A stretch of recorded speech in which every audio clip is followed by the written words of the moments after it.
Assalamu alaikum msikilizaji wangu. Hii ni sauti ya Ninga nami mtoto wa kike Bi Editha. Kale area, kitengo cha nizike ningali hai. Leo hii tutakuwa tukizungumza na kumwangazia mwalimu na mwandishi mwenye weledi na ubobevu mkubwa, naye si mwingine ila ni guru Ustadh Profesa Wala bin Wala aka Babu Kalumekei. Wala bin Wala ndo nani? Huyu ni mwandishi na mdhamini mkubwa wa lugha ashirafu ya Kiswahili.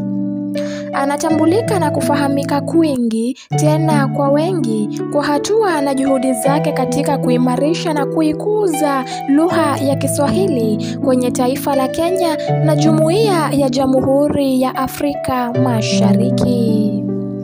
Wala bin Wala ni mwandishi wa kitabu cha kozi Kiswahili Mufti kutoka darasa la kwanza hadi darasa la 8 kwenye shule ya msingi.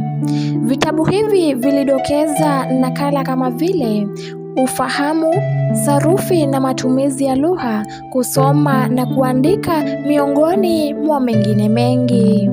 Vile ana hadithi kadhaa kama vile Zawadi ya Sanda, Sitaki Simu, Kifo cha Wema, miongoni mwa nyingine. Mnamo mwaka 2010, Wala bin Wala alizindua kituo cha Wasta kwa madhumuni ya kuendeleza, kukuza na kutukuza Kiswahili.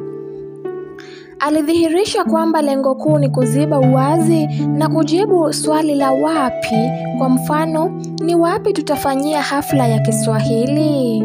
Tukongamane na kutangamana wapi kama Waswahili? Nalo jibu likawa ni kwenye kituo cha Wasta mtaani Ngong, mji wa Nairobi, taifa la Kenya.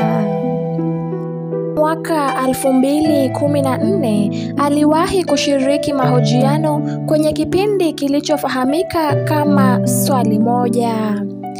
Nalo swali aloulizwa likawa ni siri nyuma ya utamalaki wa kuandika vitabu vya Kiswahili. Siri kubwa sana hakuna. Uwezo wa mwanadamu na kila mwanadamu umo ndani ya mwanadamu mwenyewe. Ukishagundua kwamba una uwezo wa kutenda jambo fulani na kitu fulani, jitokeze, tenda, tekeleza, watu wataona matukio. Mradi tu kile unachokiandika kiwe na sababu fulani, lengo fulani, utatimiza. Kila mtu ana uwezo wake, kila mtu ana talanta. Kwa hivyo hakuna siri.